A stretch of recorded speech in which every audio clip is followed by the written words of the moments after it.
안녕하십니까. 지금부터 예도는 우리 이상은 교수님을 모시고 일명 라찐거 교수님을 모시고 강좌를 시작하겠습니다. 여러분, 오늘 주제는 중재신학 이후를 이야기하는데 특별히 리틀 알브레히트 리틀에 대하여 여러분들에게 좋은 말씀을 해주시겠습니다. 오늘은 엄청난 원서들을 또 들고 와서 책 소개와 함께 여러분들에게 즐거운 시간을 제공해 주리라고 확신하는데, 지금부터 마이크를 우리 이상은 박사님에게 돌려서 알브레히트 리틀에 관하여 전반적으로 살펴보고 다양한 또 관점들을 함께 나눠보려고 합니다. 자, 여러분들, 자, 책부터 한번 예도가 한번 우리 이 박사님, 자, 오늘 너무 멋지네, 그죠? 난 이 화면만 보면 긴장이 돼가지고. 아니야, 뭐 긴장은 무슨 독일 애들 말로 게슈페르트들 딱 막혀가지고 게슈페르트. 생각이 안 나요. 원래 그래. 이제 천천히 그냥 오늘 뭐 길지 않게 짧게 간만에 뵙는 거잖아요. 우리가 한 여름에 8월인가. 예, 지금 오늘 세 번째 강좌를 지금, 해주시는데 벌써 뭐 이미 팬들이 상당히 많고 저한테부터 그리고 원서부터 한번 그래도 독일어 원서를 좀 들고 오셨네요, 오늘. 네, 일단은 저기 예도 TV의 그 명예를 훼손하지 않기 위해서. 말도 안 되는. 참 이 귀한 자리에 아무나 불러주는 것도 아닌 것 같고.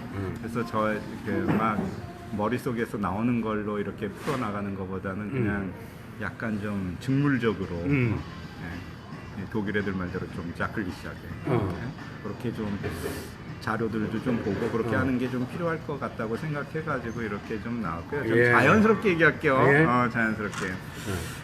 사실은 이제 우리가 지금 지나가고 있는 순서가 지난번부터 이제 보면은 어쨌든 시작 부분을 갖다가 이제 이른바 이제 그 계몽주의 이후, 근대 이후의 순서부터 시간 순서대로 한번 훑어와 보자. 마지막에 만약에 이게 계속 된다면 지금 19세기를 지나서 20세기의 전환기를 지나서 그다음에 21세기가 지금 되고 있지만 어쨌든 20세기 중반에 어쨌든 굉장히 중요한 흐름들, 말하자면 이제 현대신학을 할 때 반드시 이제 필요한 흐름들이 있잖아요.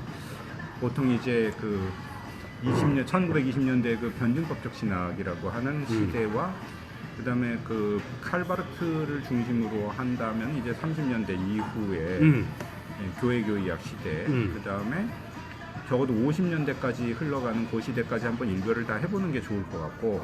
좋죠. 그다음에 이제 50년대 이후에 굉장히 그 다양화, 다원화되는 어떤 그런 양상들부터 상황신학의 양상들까지 포함해서 한번 나중에 좀 살펴보고, 그다음에 20세기 후반에도 나왔었던 다양한 사조까지 한번 전체적으로 훑어가는 게 좋은 그림이 되지 않을까 이렇게 생각해서, 기본적으로 이제 약간 좀 이게 흐름을 역사적 순서에 따라서 그다음에 어떤 상황을 고려하면서 그다음에 이제 그 중요한 신학적 흐름을 갖다 이렇게 살펴오는 걸로 그렇게 이제 좀 기획을 했어요. 그게 혼자서 머릿속으로 그렇게 생각하는 게 아니라 유럽 사람들이 많이 취하는 방식인데, 그래서 한번 제가 첫 시간에도 아마 이런저런 책들을 아마 소개를 좀 해드렸었던 것 같은데 오늘은 시작하려고 그러니까 또 시작하네. 괜찮아요. 아니 잠깐. 여기 뭐 댓글로 우리 박혁순 목사님이 인사드렸네. 안녕하세요. 무신예가 셰프.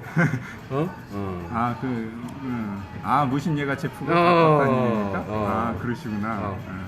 그래서 제가 일단은요, 보통 유럽에서, 그러니까 제가 이제 유럽이라고 그럴 때 독일 신학 컨텍스트에서 19세기 신학을 공부한다라고 하면은 보통 교수님들이 한 3권 내지 4권의 꼭 필수적인 책들을 좀 소개를 해주는 게 있어요. 제 말 여기 들리시죠? 근데 그 중에 이제 보통 20세기 입장에서 볼 때는 꼭 소개해 주는 것 중에 하나가 칼 바르트의 그 19세기 신학에 관한 책이 나와 있어요. 독일 영어로도 번역이 되어 있는데 그 책을 제가 집에서 찾다가 며칠째 못 찾고 있습니다. 그래서 그거는 놔두고 그거는 이제 바르트의 시각을 가지고 19세기의 전반적인 신학들을 이제 훑어본 건데. 이야, 그 바르트가 쓴 거야? 네, 바르트가 썼죠. 근데 그렇지. 뭐 그거는 이제 우리가 좀 생각을 해봐야 되는 게 바르트의 시각으로 19세기를 썼기 때문에 상당히 기본적으로 좀 비판을 07 과삼처럼 비판 뭐 칠 때 뭐 수용 한 3 정도로 그렇게 이제 보는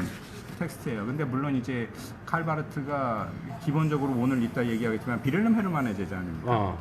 사실은 바르트는 리츠 학파에서 자란 사람이에요. 아, 오케이.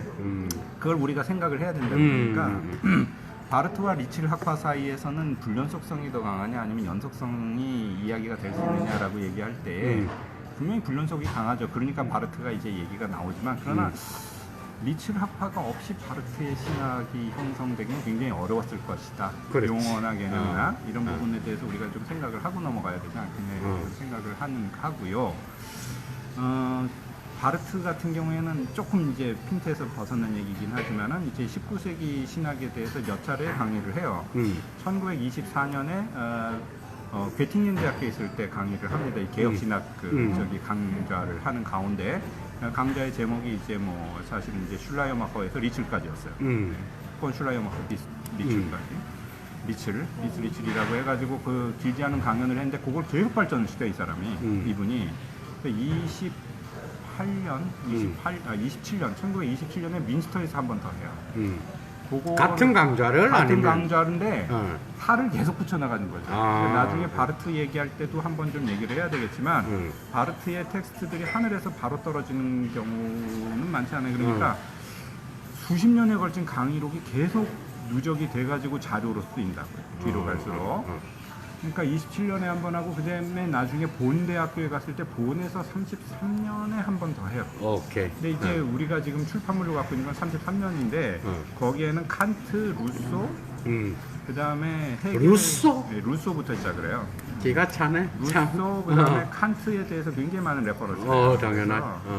칸트와 그다음에 이제 헤겔에 대해서도 지난번보다는 훨씬 더 많은 양을 집어넣어서 그렇게 이제 강연을 넣어가지고 이제 출판을 하게 되죠. 그러다 보니까는 이제 우리가 알고 있는 최종판은 그거기 때문에 그것이 끝은 아니었고 이제 나중에 바젤로 돌아가가지고 바르트가 계속해서 60년대까지도 슐라이어마커에 대한 수업을 해요. 바르트는. 그러니까 제가 바르트는 또 그렇게 쉽게 읽을 그 어떤 그 관점을 볼 때 쉽게 읽기는 어려운 그 굉장히 다이나믹한 어떤 관점을 형성하고 있는 것을 이제 보게 되죠. 근데 어쨌든 그 바르트 같은 경우에는 조금 이제 약간 새길로 샜지만은 그렇고 그 유럽에서 그 바르트가 썼던 19세기 책과 그다음에 이제 대표적으로 소개해주는 책 중에 하나가 요겁니다. 굉장히 유명한 책이에요. 이게 프로테스탄티시 테올로기 때문에 노이차이트 그다음에 이거 반타인스라고 1권이니까 책의 두께가 1000페이지 좀 넘죠.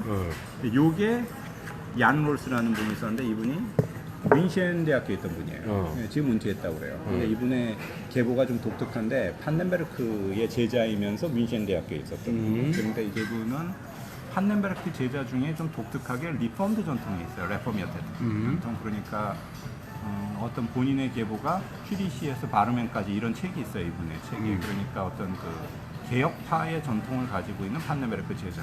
네, 근데 이분의 굉장히 큰 장점 중에 하나는 책이 거의 그 백과사전처럼 그 방대한 19세기, 20세기 신학들을 다 자기 말로 읽어서 소화해가지고 거의 그 백과사전 같은 책을 만들었어요. 안에 한번 보여주시죠. 책이 이렇게 생겼습니다.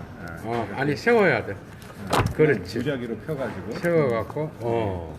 이게 그 말하자면 요만한 어떤 테마가 있다고 그러면은 요 테마 이제 포이어바흐의 저기 그 종교 비판의 발레선에서 어쩌고 저쩌고 뭐 이런 얘기.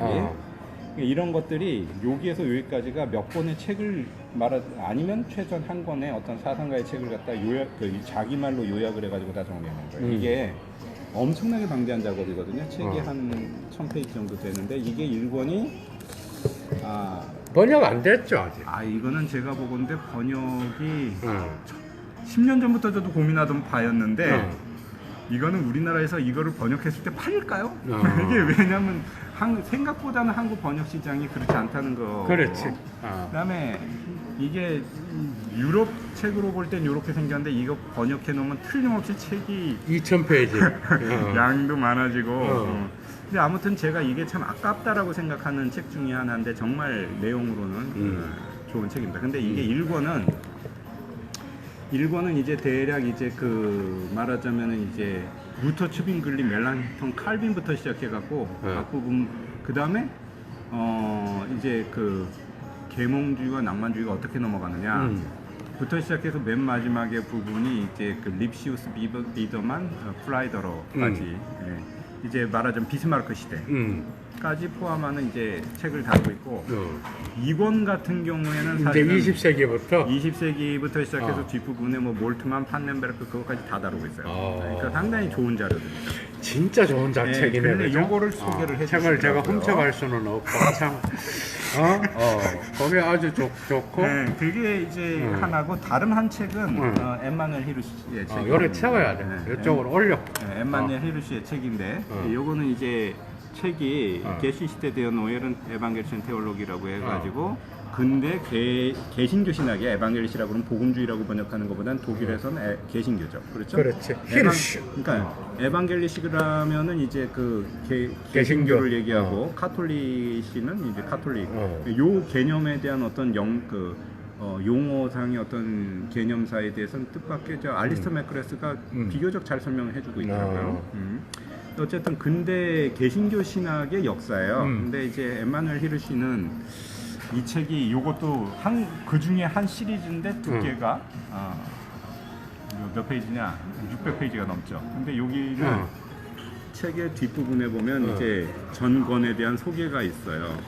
이건 없나 보다. 앞부분에 있는데 요거 다음 권까지 있습니다. 6권까지. 근데 권 중에는 이제 둘로 갈라진 것도 있어가지고 이것도 양이 7, 8권대요. 근데 저희가 갖고 있는 것 중에는 한 2, 3개가 빠져있고 이거 우리나라에 다 갖고 계신 분들이 한두 분 계세요.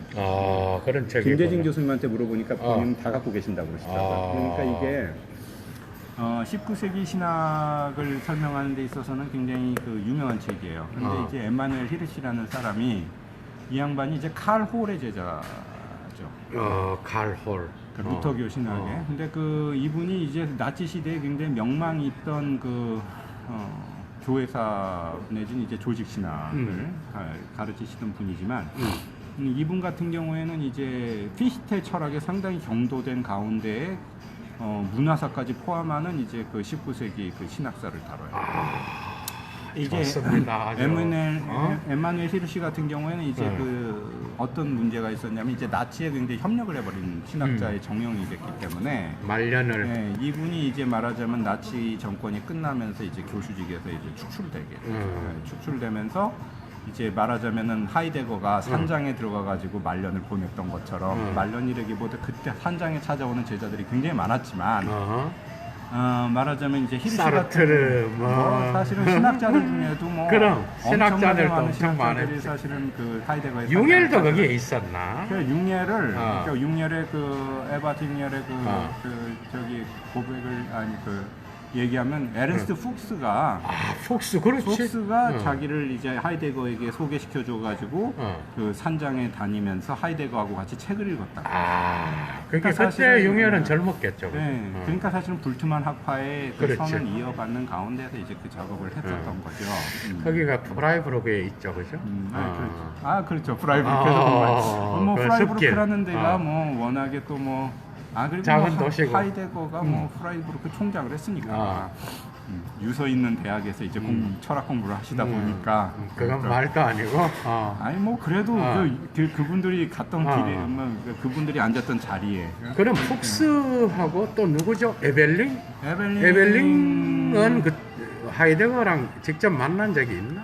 저는 있었을 거라고 생각하는데 있는데 어쨌든 푹스가 융엘을 데리고 갔다는 거지. 그러니까 에바트 융엘은 이제 그 스스로 그렇게 얘기하고 에벨린 같은 경우에도 사실은 큰 그 카테고리에서 본다면 그 당시 그 1960년대에 그 굉장히 그 세력을 갖고 있던 그 이른바 노이 헤르메노이트, 그렇지. 신해석학의 어. 그 대가들이었기 때문에 결국 이제 후기 하이데거의 영향을 둔 가운데에서 교의학적 작업을 했느냐, 신약학적 특히 비유에 그렇죠. 관한 작업을 했느냐. 융열도 그 거기에 영향력이 했어요. 있어요. 책을 그러니까 보면. 에버트 융열은 사실은 훅스한테서 박사학위를 했단 말이에요. 그렇지. 바울의 친이론을 가지고. 그 다음에 비유론, 그것도 자꾸 새끼로 셀까봐 아돌프 율리셔라는 저기 그 20세기 초반까지 책이 나오던 학자가 있죠. 그 비유론을 가지고 책을 쓰던 분인데 거기에 대해서 연구를 했었던 걸로 알고 있어요. 율리셔 책은 참 율리셔 책은 사실 한국에는 소개가 별로 안 돼 있죠. 거의 없지. 고체로 돼 있어가지고 읽기도 쉽지 않고. 자, 그래서 어쨌든 제가 이제 에마누엘 히르시를 얘기한 거는 어쨌든 이분이 그 말년에 자기 서재에 틀어박혀가지고 이거를 계속 써나가게 됩니다. 근데 그 중에 이제 오늘 들고 나온 요 5권에 해당하는 부분들이 요 이른바 지난번에 얘기하던 저 중재파, 중재신학파에 대한 거예요. 그래서 한번 요것도 참고해 보시는 거고. 자, 그 다음에 자, 금방 지나간 게 요 책이고 히르시. 그게 이제 그 세 권을 내가 이제 세 번째는 세 번째는 요건 조금 그 사이드로 곁따라 나왔는 책인데 요거는 보네퍼의 스승으로 유명한 라이놀트 제베르크 교수의 책입니다. Die Kirche Deutschlands im 19. Jahrhundert. 19세기의 독일 교회예요. 근데 이 책이 잘 썼어요.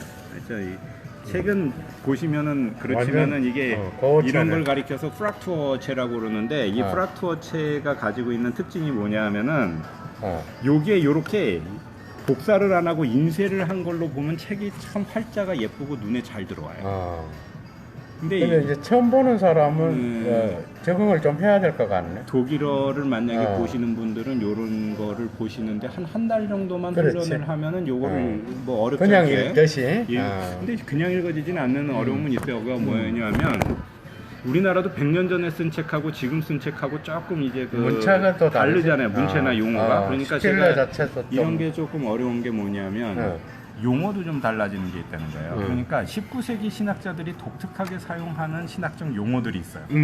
예를 들어서 죄론이라는 단어를 쓸 때 오늘날은 그냥 그 독일 사람들은 쥔덴레레라는 표현을 쓴단 말이에요. 쥔데라고 쓰라는 말을 붙여갖고 여기에서는 포네롤록이라고 하는 요즘 애들은 못 알아듣는 그런 말들을 쓴다든가 여기 그 이 사람들이 선호하는 용어나 문체들이 좀 있어가지고 조금 다른 부분이 있습니다. 그런데 제가 이제 제베르크는 워낙 잘 알려진 교회사가고 워낙 잘 정리를 하는데 잘 정리를 하는 사람인데 제가 보네퍼 선생 책이네, 그죠? 그렇죠. 보네퍼의 선생이고 뭐 보네퍼가 아주 영향을 많이 받았던 학자들 중에 하나죠. 근데 이 책에 제가 다른 거보다 요 목차를 갖다가 한번 좀 보면 좋을 것 같다라고 해가지고 요걸 이제 좀 소개를 좀 해드리는데. 비추고 있어.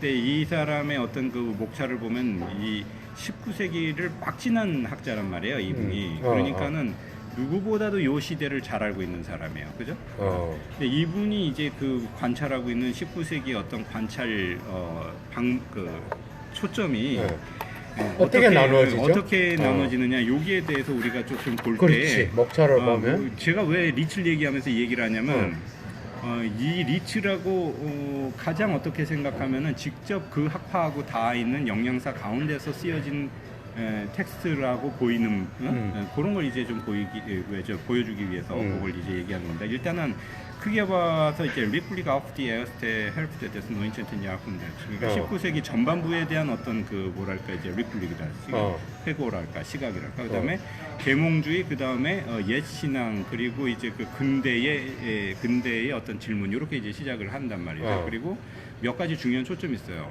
계몽주의라든지 옛날에 그 신앙이라든지 이게 또 괴테, 고전주의 뭐 이런 어떤 사조들도 다루고 그다음에 본격적으로 나오는 게 이게 누구냐면 이제 슐라이마커예요. 슐라이마커 그다음에 그 중요한 이제 그 용어 데얼 레벤디게 고타스 차이트 알토 에어베쿵. 요건 이제 에어베쿵이라는 그러니까 에어베쿵 독일의 각성 신학이라고 하는 거에 대해서 우리나라 거의 잘 안 알려져 있는데 그렇지. 그것도 나중에 한번 조금 살펴볼 부분입니다. 근데 여기에 보면은 중간쯤에 보면 이제 그 뭡니까 라초날리스무스에 대한 어떤 그거에 저항하는 투쟁이랄까 이런 얘기를 쓰고 있잖아요. 이게 결국 슐라이어마커 이후에 어떤 학파를 갖다 설명하는 단적인 하나의 그 표제어거든요. 그러니까 그렇죠. 이성주의 합리주의에 대한 어떤 도전을 갖다 이제 제기한다라는 얘기를 하고 거기에 갑자기 유니온이라는 얘기가 나요. 요 유니온이라는 얘기. 그렇군요. 근데 이 유니온이라는 얘기를 여기서 운이온은 뭔 뜻일까? 그러니까 운이온이라는 걸 갖다가 이해를 해야 리츠를 볼 수 있다는 거예요. 그렇지. 그러니까 왜 제가 이 말씀을 드리냐면 요거는 사실은 이제 두 가지로 첫째는 교회사적인 개념으로 접근을 해야 되는 부분이고 첫째는 둘째는 이제 그렇죠. 교회 역사적인 의미에서의 교회사 그 다음에 어떤 신학적 의미에서 교회론이에요. 오케이. 이게 유니온이에요. 왜 이 얘기를 하냐면 그러니까 리츠리라는 사람을 이해하기 위해서 우리가 가지고 있는 오해를 하나 극복을 해야 되는 부분이 있는데 우리는 이제 리츠리라고 그러면은 그냥 자유주의자 내지는 이제 합리주의자 자유주의 개념도 그렇죠. 제대로 잡히면 다행인데. 그 다음에 이제 바르트가 워낙 이제 비판한 그 그렇지. 개념에서 측면이 이제 있지. 생각을 하다 보니까 이제 통째로 갖다 버려야 되는 어떤 신학 이렇게 말도 안 이제 되는. 생각을 하면서 리츠를 접근하는 경향이 있어요. 근데 엄밀히 말해서 사실 리츠를 이해하려면은 그 시대를 같이 이해해야 되고 그 정치를 같이 이해해야 되고 그의 교회를 이해해야 돼요. 그래야 리츠리 이해가 되는 거죠. 그러니까 유니온이라고 그러는 게 결국에는 요게 말하자면은 요 뒤에는 사실은 이제 이게 교회론적인 형태예요. 유니온이 뭐냐면 이제 혹시 그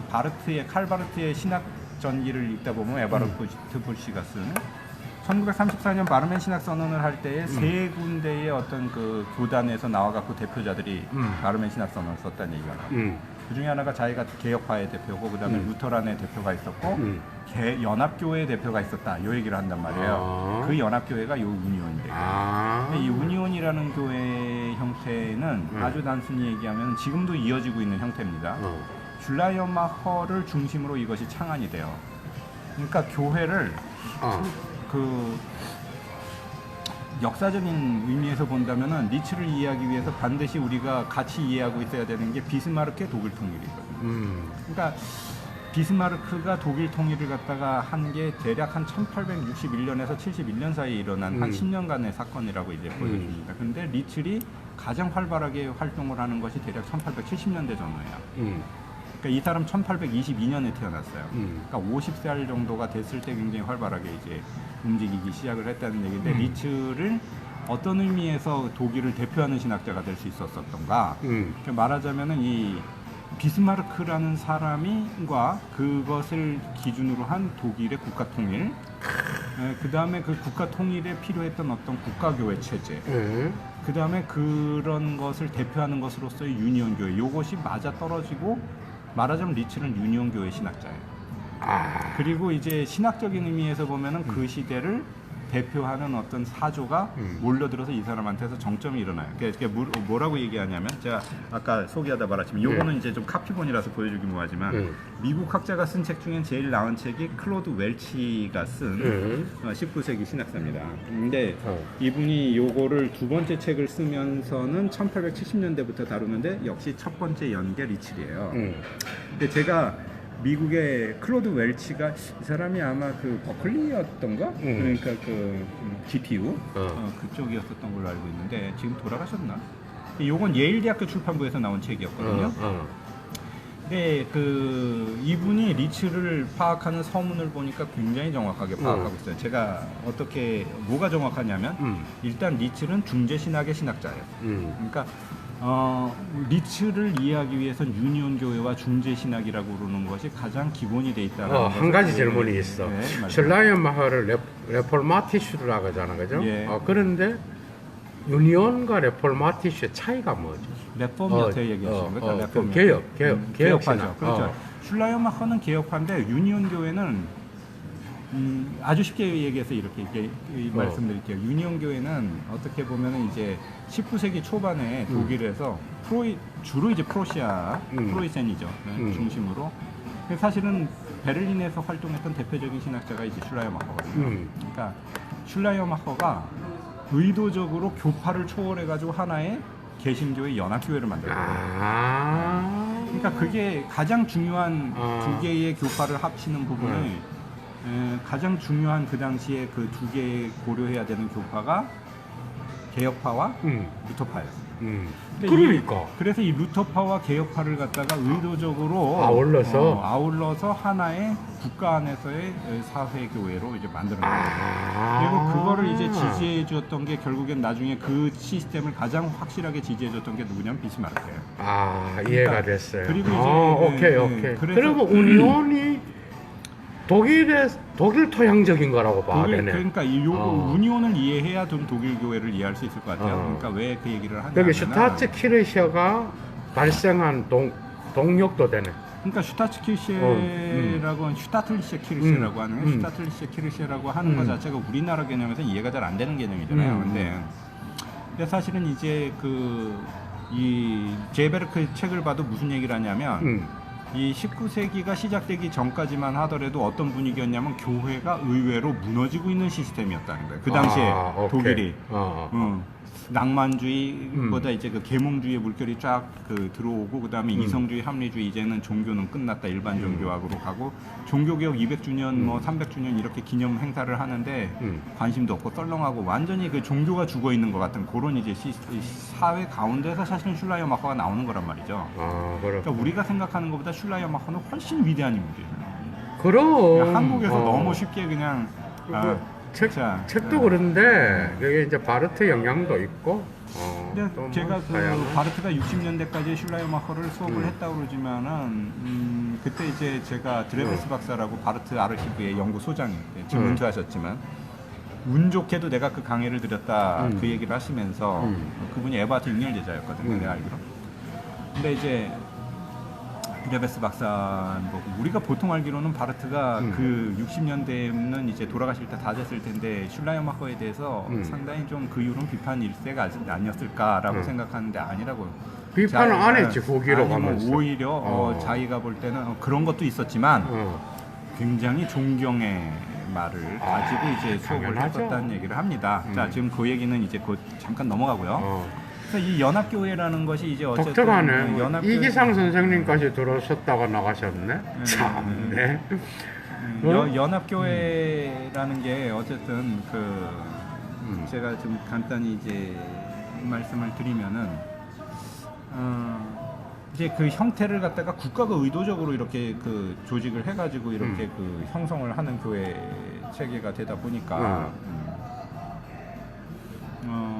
일단은 지금도 말하자면은 여기에서는 이제 신앙 교육을 시킨다라고 그럴 때 레포미어트의 하이델베르크 요리문답과 그다음에 루터란이 가지고 있었던 루터의 소요리 문답 이 두 개를 같이 가르치는 경향이 있어요. 자, 일단은 비스마르크를 좀 얘기를 갖다 이제 좀 집중을 좀 해가지고.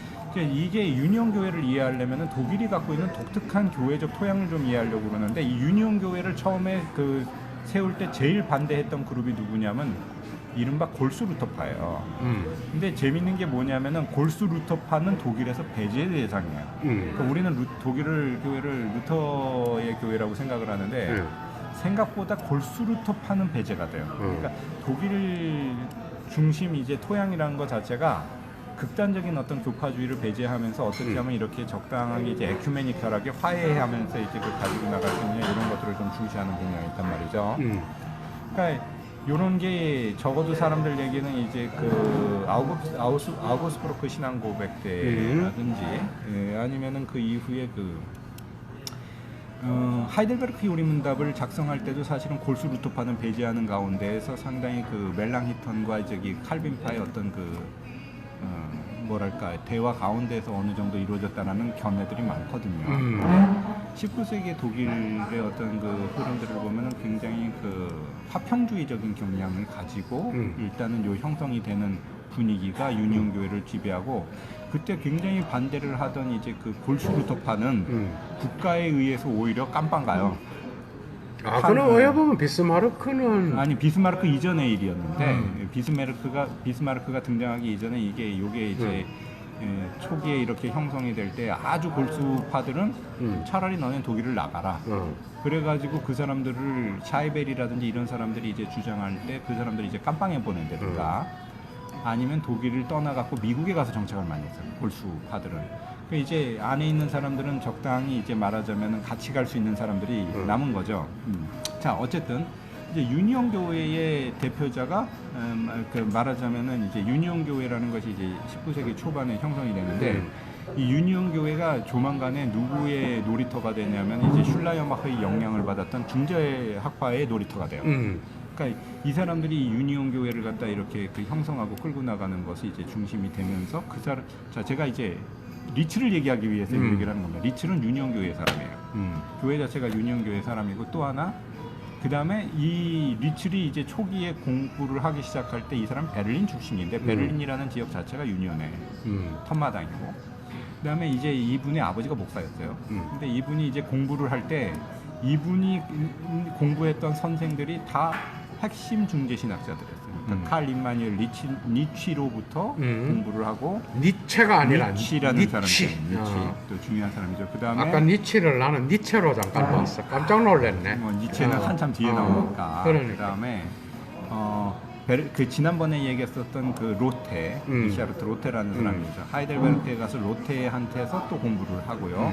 그래서 리츠렉에서 보면은 굉장히 그 영향들이 많이 나타나요. 나중에 어디에서 나타나는지 좀 이제 그 다음에 그 당시에 이제 그 헤르만 로체라고 그러는 그 싱칸트 학파에 해당하는다고 그러죠. 이 양반들로부터 이제 공부를 갖다 이제 하면서 자기 어떤 사상을 형성하게 되는데 기본적으로 이분은 이제 용어나 개념 그다음에 어떤 학문적인 어떤 핵심적인 내용들을 중재 신학의 어떤 그 계보 하에서 이제 그 끌고 나가면서 자기의 신학을 갖다 이제 형성을 하게 되고 실제로 중재 신학 페어미트롱스 테올로기라고 그러는 잡지를 중심으로 그 글들이 이제 연재가 될 때 19세기 중반 그러니까 이 사람의 어떤 그 중심 활동기에 거기에 같이 기고를 하면서 말하자면은 그 신학적인 학문을 이어가는 마지막 중재 신학에 해당하는 사람이 이제 미칠이라고 볼 수 있는 거죠. 자, 다시 역사를 보면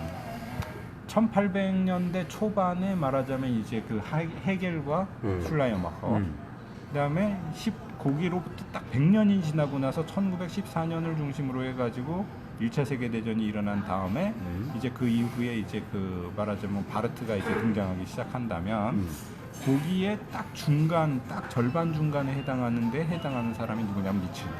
그러니까 리츠는 사실은 그 둘 사이를 갖다 이어주면서 반을 가르는. 앞에는 중재신학의 만성을 갖다가 이렇게 이뤄내는 게 이제 리츠이고 리츠를까지는 그런데 국가기독교라는 이름으로 말하자면 이제 신학을 전개를 했던 것에 비해서 한 가지 재밌는 게 뭐냐면 리츠는 거대 학파를 만들어내요. 어디서 만들었죠? 물론 이제 자기가 이제 가르쳤던 이제 그 대학교 이분이 이제 괴팅겐 대학교에서 많이 활동을 했고 그다음에 본에서 이제 활동을 했는데 이분이 가르쳤던 제자들이 조만간에 전 독일의 그 말하자면은 처음엔 하이델베르크를 제외한 전체 독일에 있는 대학의 모든 대학의 교수들로 제자들이 들어가요. 그러다가 나중에 하이델베르크까지 점령을 해버린단 말이에요. 하루만에. 그러니까는 이제 말하자면은 이분은 한 시대를 이끌고 간 사람이었다라고 얘기하는데 이분의 영향이 말하자면 독일에서만 끝나지 않고 미국에도 이제 영향을 주고 실질적으로 직접 제자 중에 하나였다라고 그러는 그 라우셴부시가 그렇지. 그 사람은 이름을 근데 독일 사람은 아닌가 보네. 아니요, 라우셴부시는 독일 사람이었죠. 그러니까 독일 사람인데 미국으로 넘어가서 사회복음 운동을 하죠. 그렇지. 그래서 리츠렉에 있어서 굉장히 중요했던 것 중에 하나가 이른바 그 하나님 나라 운동. 그렇지. 근데 이 하나님 나라 개념이라는 것 자체가 사실은 나중에 이제 굉장히 중요한 축을 이루면서 나중에 누가 이제 흡수를 하게 되냐면 사실은 초기 바르트에게서 이것이 이제 연결해가지고 나타나는 걸로 보게 될 수가. 근데 그 하나님 나라는 칸트랑은 연관이 없었나? 상당히 연관이 그러니까. 좋은 얘기죠. 그러니까 리츠의 사상을 이제 보게 되면 제가 중요한 책 몇 가지만 이렇게 가지고 얘기하고 오늘 뭐 엄청난 공부를 합니다. 잠깐만. 요거는 뭐 어차피 이제 저작권을 넘어간 사진이니까 어디나 뭐 어디 구글이 됐든 뭐가 됐든 어디나 보면은 아마 이 얘기들이 이제 나올 거예요. 이분들. 이거 이제 책 제목을 갖다 좀 보려고 그러는데 이분이 처음에는 이제 그 베를린에서 게오르크 리츠리라고 그러는 아버지 밑에서 이제 태어나가지고 공부는 이제 본 할레 하이델베르크 튜빙겐에서 공부를 했어요. 하이델베르크에서 했네. 할레. 할레가 굉장히 중요한 영향을 갖다가 많이 줬죠. 이분이 이제 할레에서 그 조그만한 동네인데. 아니요, 그러니까 지금 루터 대학교라고 해서 할레가 잘 아시지만 그 당시에 경건주의의 고향 같은 곳이었어요. 그래가지고 이분도 말하자면 이제 경건주의라고 하는 것이 굉장히 커다란 영향을 갖다가 이제 가지게 되고 그래서 여기 뭐 잘 정리해놨지만은 뭐 니치가 본에 있을 때는 니치 아까 니체 말고 니치 칼 임마누엘 니치가 중재 얘를 빼면 되는 거죠. 선생이었고 또 누구한테 영향을 받냐면 지난번에 봤던 중재 신학자 중에 율리우스 밀러 그 사람 죄론으로 유명한 사람. 그렇죠. 그때 두 번째 라틴거와 한세킹 두 번째 시간에 언급이 됐었죠. 그래서 밀러가 유명한 죄론의 대가였기 때문에 나중에 보면 이 양반의 대표 저작이 요건데 그게 뭐죠? 책 잠깐 들어줘 여기다가. 요거는 사실은 영인본입니다. 이게 사실 원본을 제가 구하지를 못해갖고 영인본은 그래도 원본이야. 카피본을 카피지만 독일어 원본이에요. 전체 세 권 중에 첫 번째 책이에요. 세 번째 책은 제가 집에 있는 것 같고 두 번째 책은 지금 구멍이 제목이 어여되죠? 크리스틀리시아. 이게 크리스틀리시아 레레 펀데어 레히트 페어티금 운드 페어 주에는이라고 해서 칭의와 화해에 관한 기독교 교리예요. 근데 이 책이 세 권으로 나눠져 있는데 페이지도 장난 아니야. 뭐 이것도 한번 열어보겠습니다. 책은 그 글자체가 정말 19세기 그지? 요런데 글자체가 요런 거야. 제가 아까도 말씀드렸지만 읽으려고 그러면 또 안 좋은 게 적응을 뭐냐면 제가 이런 책을 카피를 해서 많이 읽었어요. 그러다 보니까 눈에 난시가 심해지더라고요. 왜 그러냐면 아까도 얘기했던 것처럼 요런 글자체의 특징이 뭐냐면 이게 원본으로 보면은 아빈이 돼가지고 글자가 예쁜데 복사기를 통과하면 지저분하게 번져요. 그러네. 그래서 이게 좀 보기가 사나운 책 중에 하나예요. 근데 어쨌든 이게 세 권으로 되어 있는 것 중에 첫 번째 책입니다. 19세기 어체로는 이게 인기가 있었는가 보네. 아니 발자체로. 근데 잘 아시지만 난 잘 몰라. 20세기 초반에 칼바르트의 몇 개의 문서까지도 이런 식으로 나와요. 그러니까 로마 서강의 일판도 이렇게 나오고 그 다음에 그 누구지 아무튼 바르트의 중요한 이제 그 설교집 몇 권들을 보니까 이 활자였어요. 이게 20세기 초반까지 이 활자를 쓰다가 안 쓰기 시작하죠. 20세기에 들어서 안 쓰는 것들이 이제 나오기 시작을 해요. 사실은 가만히 보면 예쁘긴 해요. 예쁘네 아주. 예쁘긴 한데, 근데 어쨌든 이분이 이제 할레 같은 경우에 이제 그 경건주의에 굉장히 중요한 이제 그 지역이었으니까 거기서 이제 영향을 받고 그다음에 하이델베르크에서는 말하자면 아까 얘기했던 리샤르트 로테한테서 이제 공부를 합니다. 그다음에 튜빙겐에서 이제 중요한 영향이 있었던 게 뭐냐면 아무래도 제가 좀 거친 표현으로 말하면 튜빙겐은 헤겔의 나와바리예요. 그러니까 원래 헤겔의 나와바리라고.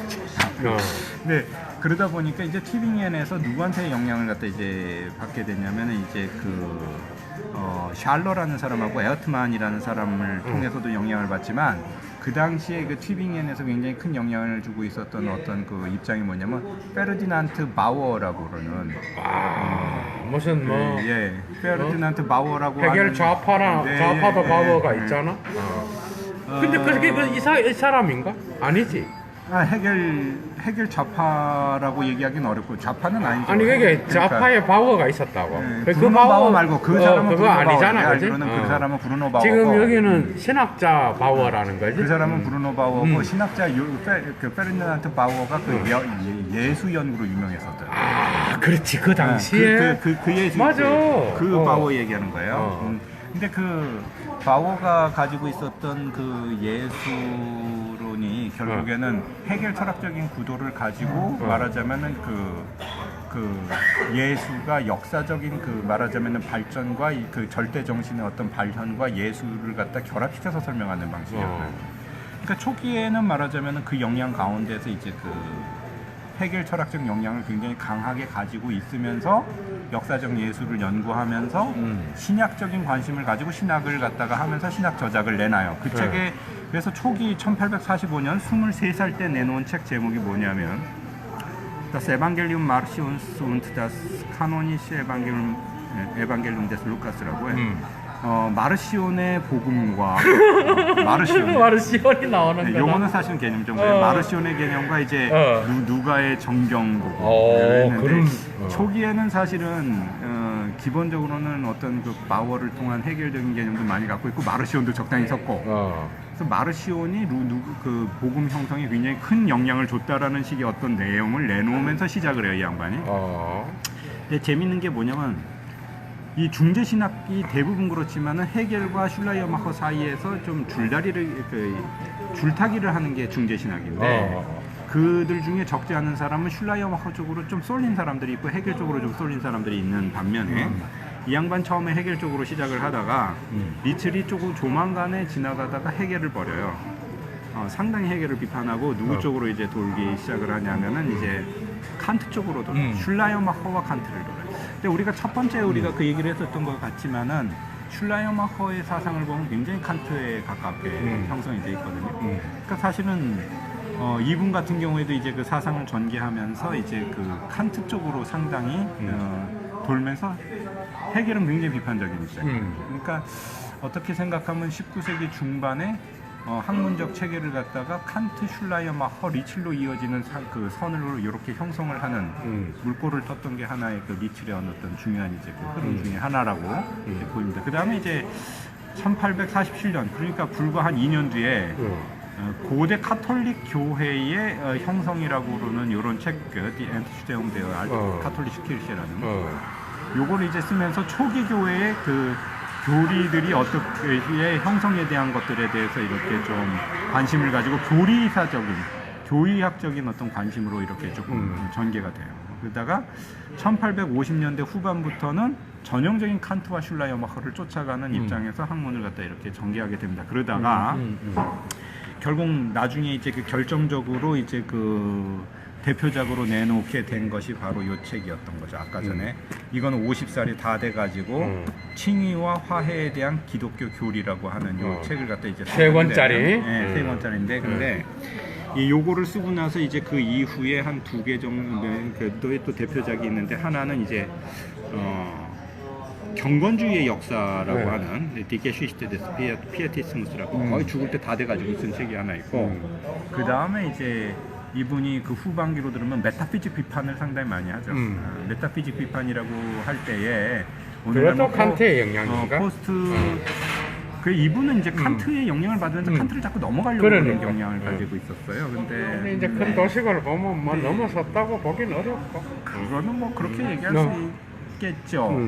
근데 어쨌든 요거 아니 근데 신학은 또 다르지. 네. 신학에서 얘기하는 건 다른데. 네, 이런 것이 있습니다. 근데 일단 몇 가지 그냥 핵심적인 꼬다리라고 하면 여기가 거의 말년에 이제 쓴 책이네, 그지? 아니었죠. 전성기 때 쓴 책이라고 보면 되겠죠. 그러면 전성기 때 쓴 책이 바로 이제 그 칭의와 화해에 대한 그럼 기독교 교리예요. 요게 책 소개는 이제 끝났나? 아니 간단히 말씀드릴게요. 요게 책 이게 몇 년도에 나온 거였지? 이게 아까? 그러니까 1870년에서 74년이에요. 그러니까는 거의 만으로 중반 48세. 그러면 거의 중반이네. 예, 그리고 중반기에 나왔네. 요 책을 쓰고 나서 불과 한 15년 더 살다 죽었어요. 그렇지. 그러니까 옛날에는 사실은 이게 결정작이에요. 자, 근데 이 책을 보면은 몇 가지 중요한 내용이 있습니다. 67세. 몇 가지 중요한 내용을 갖다 이제 말씀을 드리면은 자세하게 얘기하면은 되게 좀 많으니까 간단하게. 일단 칭의가 중요하고 화해가 중요해요. 근데 칭의를 갖다가 중요하게 내세웠다는 것 자체가 이미 중재신학 쪽의 입장에 있으면서도 보다 교의학적으로 왔다는 얘기예요. 무슨 소리냐면 사변적인 기독교, 사변적인 신앙에 대해서 상당히 조금 부정적인 입장을 갖다가 가지고 보게 됩니다, 이분이. 그러니까 그런 의미에서 사실은 어떻게 그거는 해결을 비판한다는 건가? 그런 거보다 중재 신학이 19세기 중반에 가지고 있었던 어떤 고민 중에 하나가 이성반, 신앙반 하다가 적당히 이젠 좀 신앙 쪽으로 돌아가려고 그래요.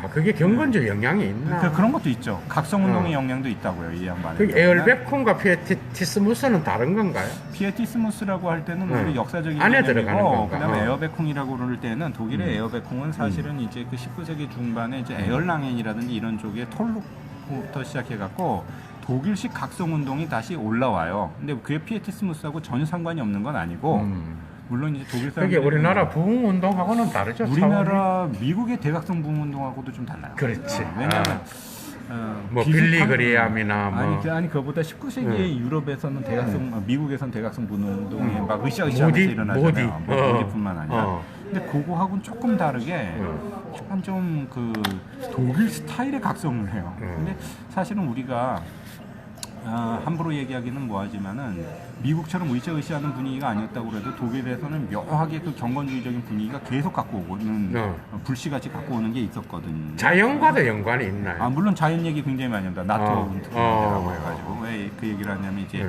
자연이 무엇인가, 그 다음에 자연과 구별되는 정신이 무엇인가 그런 거에 루소적인 게 있네 거기도. 상당히 전 리츠에 대해서 얘기할 때. 근데 리츠 같은 경우에는 이제 중요하게 보는 것 중에 하나가 객관성도 굉장히 중요시 보는 거예요. 거기서 객관성은? 나토라고 할 때 이제 객관성이라고 그럴 때는 이제 그야말로 이제 계몽주의를 지나서 합리주의 같은 개념이라고 얘기해요. 그렇네. 그 근데- 칸트한테도 있었고. 근데 이제 그 리츠리 중재신학자라고 하는 중요한 내용 중에 하나는 리츠는 합리주의, 객관주의를 얘기하면서도 그것을 넘어선 신앙적 본질을 결국에는 우리는 두드러지게 강조할 수밖에 없다. 당연하지. 그러면서 뭘로 가냐면 예수의 퍼스널리티로 가는 거예요. 잠깐만.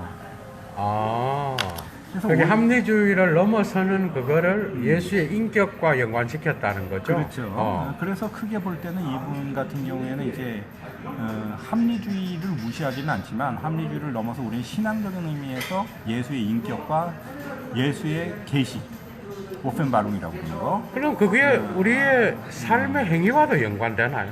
그렇죠. 굉장히 중요한 얘기인데 이분 같은 경우에는 결국에는 그걸 우리는 그냥 예수를 인격보다는 그냥 뭐 우리가 예수라는 이름을 믿어버리면 되잖아. 이제 우리가 리츠를 오해하는 것 중에 하나가 예수를 윤리화시켰다 그렇게 자꾸 얘기를 하는데 그런 정도의 수준이 아니고 이미 두 가지 측면을 같이 부각을 시키면서 하나님 나라 얘기를 한단 말이에요. 이게 결국에는 두 가지가 뭐냐면 그걸 제대로 이제 핵심입니다. 이분이 얘기하는 게 결국에는 그 엔트치백이라고 해요. 궁극적 목적이 무엇이냐라고 할 때 그리스도인들의 궁극적 목적은 현재 삶에서만 이루어지는 게 아니라 이 마지막 목표로서의 하나님 나라를 향해서 기독교인들이 어떻게 달려가느냐 그리고 거기에서 그리스도인들의 삶의 모범으로서의 예수가 어떤 역할을 하고 있느냐 은혜가 됩니다. 이런 부분을 부각을 시켜가지고 그럼 그때의 그 엔트츠백은 이 땅에서의 우리가 윤리적인 행위를 통해서 도달하는 그런 건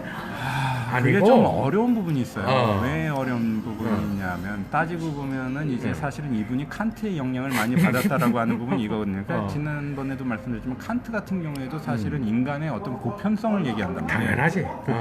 보편성을 얘기를 하면서 그게 뭐 사실 인식론적으로 볼 땐 뭐 아퍼셉션이라든지 아니면 뭐 범주론이라든지 그렇지. 다양하게 나왔지만 결국에는 도덕적인 부분에 있어서도 보편성을 당연하지. 얘기하고 그다음에 말하자면 이제 그 지각적인 부분이나 아니면은 진리시카이트라고 하는 거에 있어서도 결국엔 이제 보편성을 전제로 얘기할 수밖에 얘기하는 게 이제 어떤 의미에서 칸트의 어떤 흐름이잖아요. 근데 칸트가 사실은 하나님 나라 얘기를 하잖아요. 칸트가 하나님 나라 얘기를 하는데 칸트 같은 경우에도 사실은 이제 하나님 나라의 이상을 얘기를 하거든요. 그럼 여기를 하죠. 이성의 그 말하자면 한계 이성이 안에서의 아주 정교와 이성이 고도로 발달을 해가지고 인간이 어떤 그 목적에 도달하게 될 때 하나님 나라가 이제 이루어진다라는 개념을 얘기를 하는 부분에 대해서 리첼도 사실 비슷한 개념으로 하나님 나라 얘기를 해요. 사실 슈라이어마커도 좀 그랬어요. 그렇지. 근데 리첼 같은 경우에도 사실은 그런 의미에서의 어떤 인간성의 어떤 발현, 그 다음에 이제 그런 어떤 궁극적 목적으로서의 하나님 나라, 뭐 이런 거에 대해서 이제 얘기를 하면서 리첼의 굉장히 커다란 공헌 중에 하나는 그 시대에 어쨌든 하나님 나라의 초월성에 대해서 이야기를 하고 지향을 하고 그것이 지상에서 구현되는 그리스도인들의 삶으로 나타나야 된다는 것에 대해서 굉장히 큰 강조를 했다는 거예요. 그래서 어떻게 생각하면은 그렇지. 나타나야죠 당연히 리첼에 이 땅에서도 대해서 얘기를 하지만은 리첼의 어떤 중요한 공헌 중에 하나가 오히려 리츠의 사상이 굉장히 놀라울 정도로 그 당시에 뭐 프레드릭 모리슨이라든지 이런 기독교 사회주의적인 어떤 흐름과도 일맥상통하는 부분도 있을 만큼 그렇지. 굉장히 그 긍정적인 어떤 그 흐름을 나타냈던 건 사실이고. 그다음에 사실 라오시앤부신 같은 사람이 리츠의 사상을 가지고 미국에 가서 미국의 그 산업화되고 그 막 자본주의 맞아요. 고도 발달 가운데서 이제 막 사회운동하고도 연결시키고 그런 이제 하나님 나라 운동을 라오시앤부시. 했었던 그 흐름으로 이어갔던 것도 네. 사실은 그런 부분에 있어서 굉장히 중요한 이제 그 영향을 갖다가 가지게 된단 말이죠. 그래서 우리가 어쨌든 요거 이제 중재신학에 해당한다라고 할 때에 이분이 가지고 있는 어떤 핵심적인 개념 중에 하나가 이 보편성을 인정하면서도 예수의 특수성. 그러니까 이 요걸 이제 보통 그 사람들은 중재신학의 용어에서 볼 때는 항상 예수의 페르전리시카이트라는 표현, 영어로 퍼스널리티지. 그렇지. 페르전리시카이트의 예수의 페르전리시카이트와 그 다음에 이제 하나님의 절대성이다, 압솔루타이트라고. 요거가 어떻게 결합이 되느냐가 전반기 중재신학의 그럼 하나님의 압솔루타이트.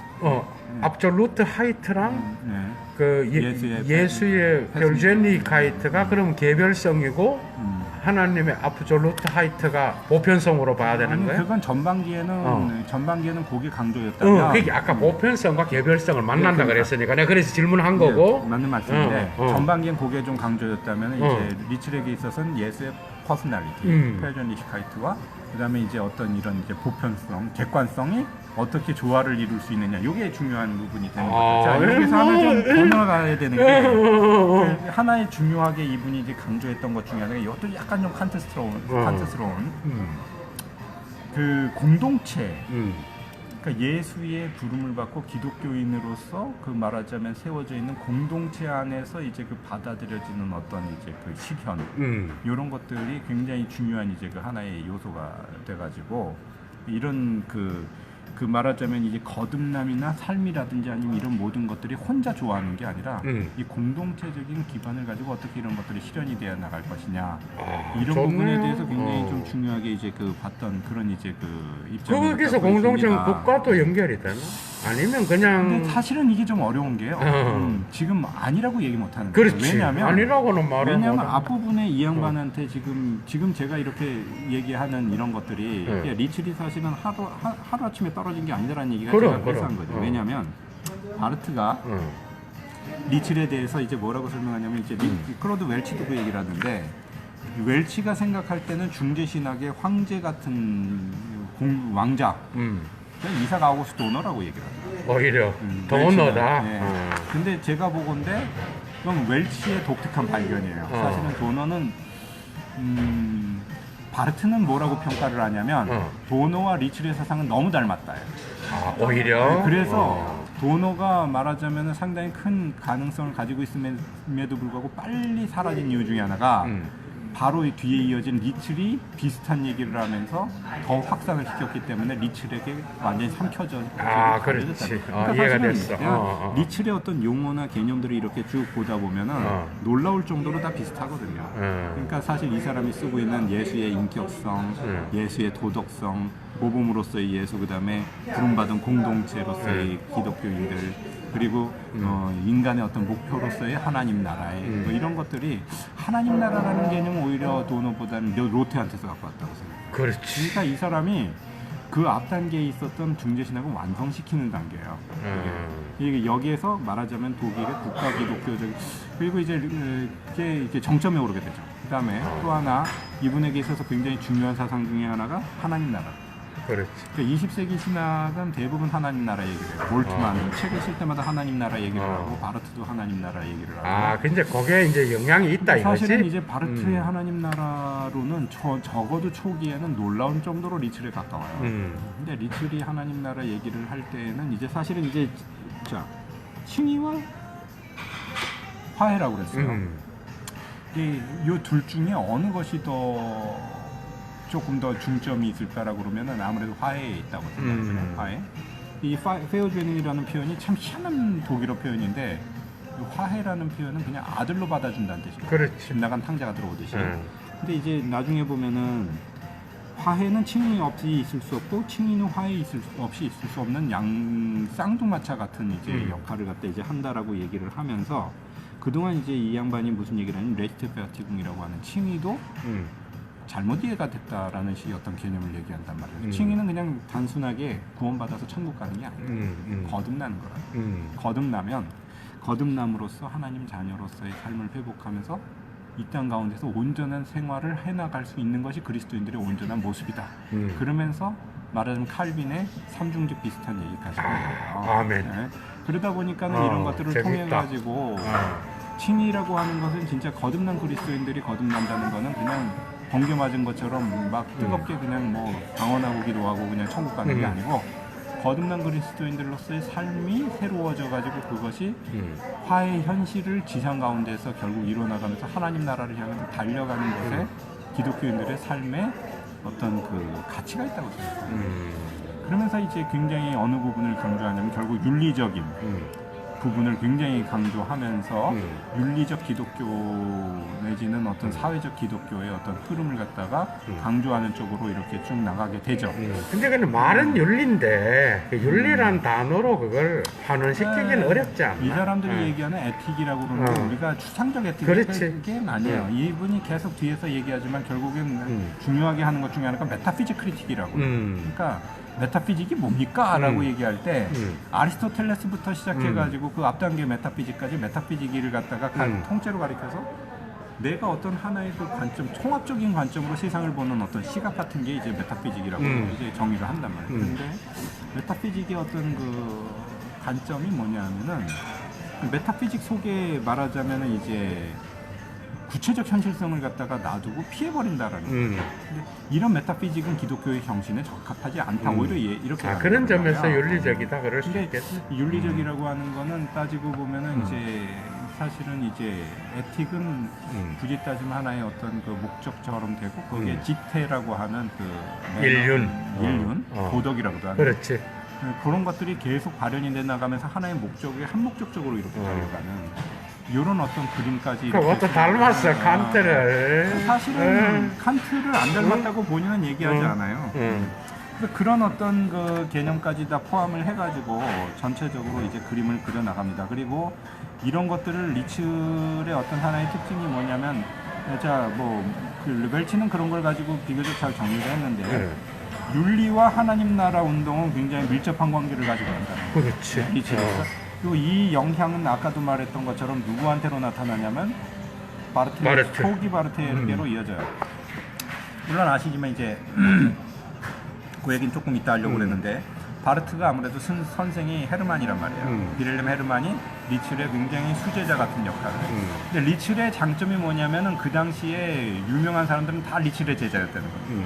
하르납, 비렐름 헤르만, 에른스트 트렐치 이런 사람들이 다 말하자면 이제 대단한 사람들이. 리츠의 제자들인데 한 가지 독특한 특징이 뭐냐면 리츠는 중재파로서 기독교 신앙 안에 머무르려고 그러는 어떤 특성을 보였던 데 비해서 그 뒤에 하르낙이나 트렐치는 기독교를 굉장히 상대화시키려고 하는 문화적으로 문화적인 어떤 또는 역사적인 시각 안에서 기독교를 상대화시키려는 어떤 시각으로 좀 달려가려는 거를 보여줬고 그게 오히려 두 가지 양면성이 있는데 하나는 이른바 객관적, 과학적, 자료적인 입장에서는 굉장히 많은 이점이 나왔다라고 있네. 보이고 단점은 오만 걸 다 다루네.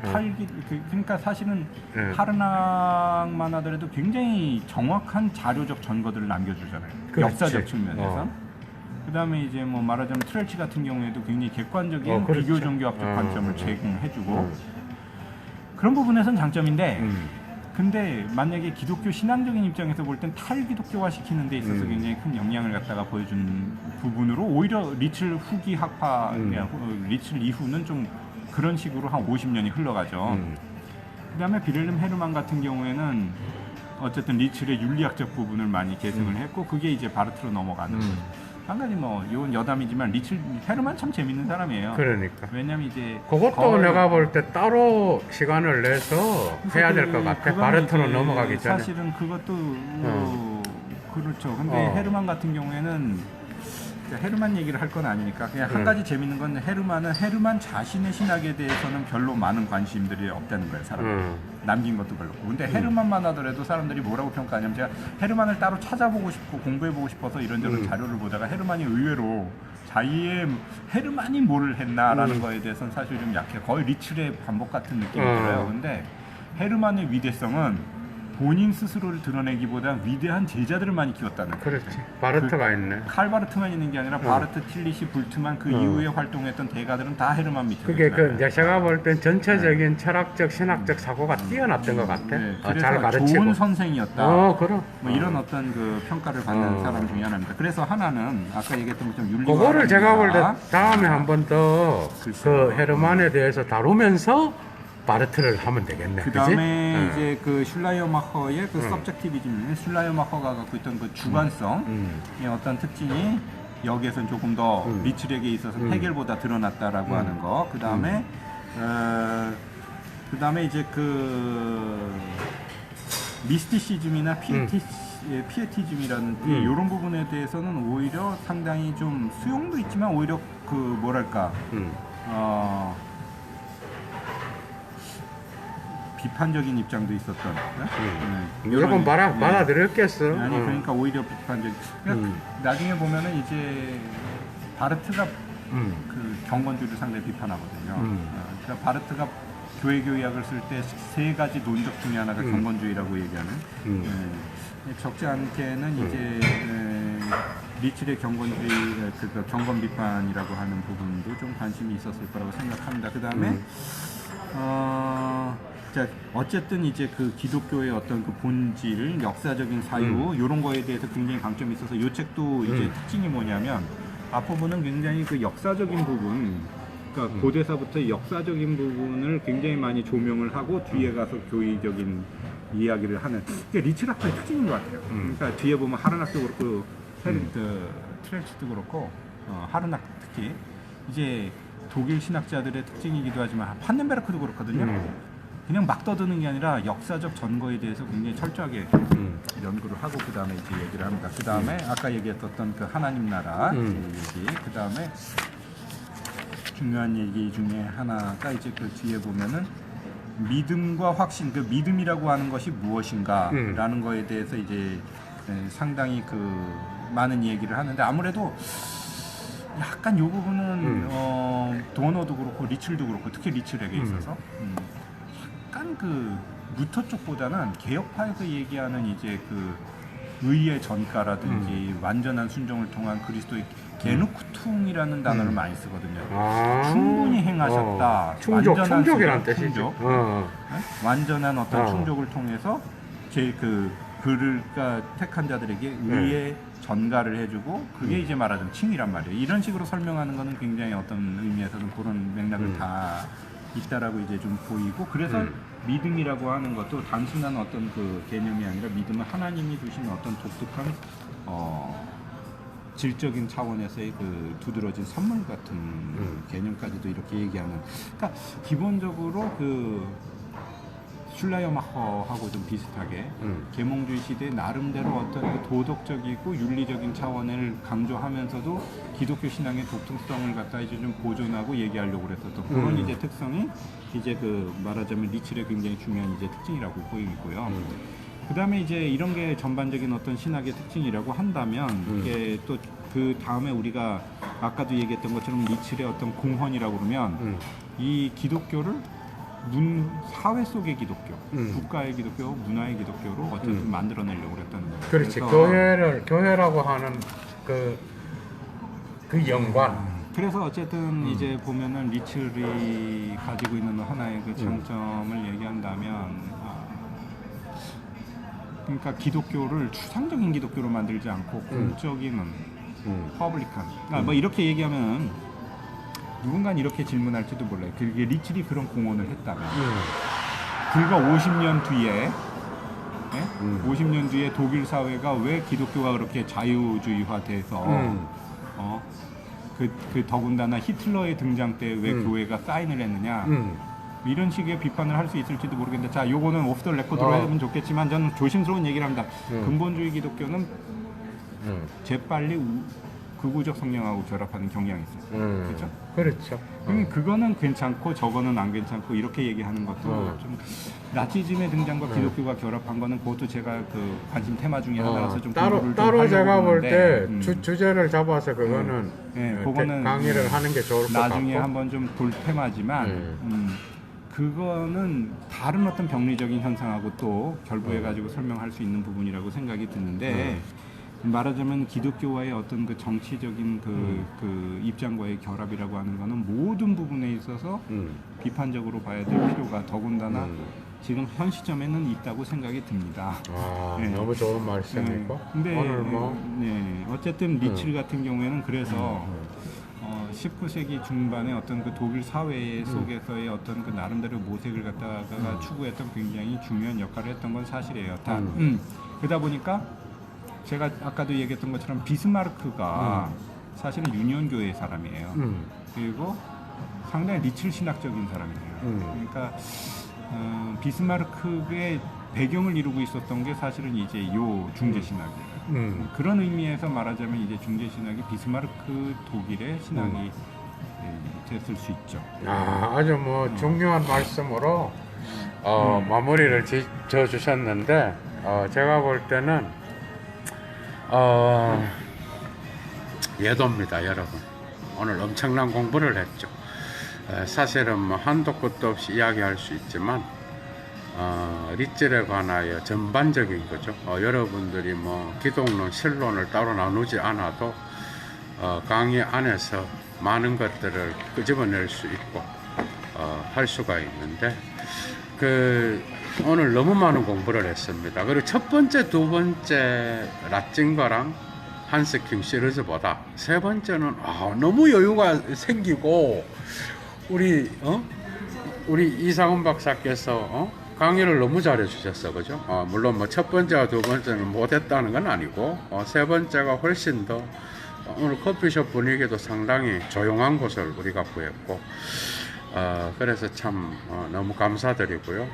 예도가 나중에 뭐 이 감사를 또 표현할 날이 있을지 모르겠지만 여러분들 특히 신학에서 있었던 분들 리틀에 대하여 많은 공부를 하시고 오늘 강좌를 통하여 많은 걸 배우시고 그죠?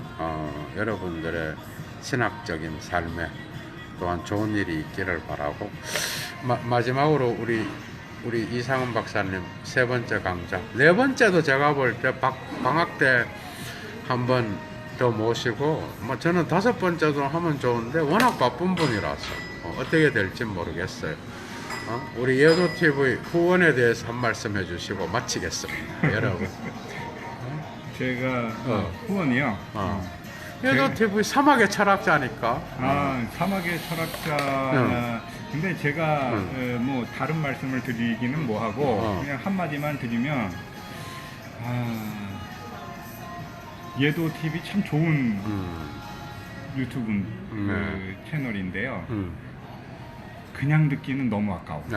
오케이. 그 정도에서 더 말하고 끝냅시다. 싶은데 그냥 듣기는 너무 아까워. 어쨌든 감사드리고 자 마지막으로 네 번째는 제가 볼 때는 주제가 진짜 많이 나오는데 나치즘과 기독교를 연결해도 될 것 같고 또 자연스럽게 칼 바르트 선생 헤르만 다음이 네 번째면 바르트 시간인가요? 어야 되는 건가? 뭐 어쨌든 뭐 슬슬 그쪽으로 슬슬 넘어가긴 할 거예요. 오케이. 20세기 초반에 그런데 뒤에 부분을 어느 정도 하고 넘어가느냐. 그럼 어쨌든 그 바르트를 하면서 그쪽 주변 틸리랑도 또 이런 비교를 또 하는 거. 틸리가 워낙 유명하니까. 바르트를 먼저 하고 틸리 씨를 오케이. 불트만도 하고, 오케이. 뭐 캐리그만 얘기도 좋습니다. 좀 하고. 예. 여러분 좋은 하루 보내십시오. 이상훈 박사였습니다. 너무 훌륭한 강좌 해주셔서 감사드리고 세 번째 시간 여러분 즐거웠죠? 네 번째 곧 만나 뵙겠습니다. 좋은 하루 되십시오. 추스. 몇 분 했습니까? 너무 길다. 10분.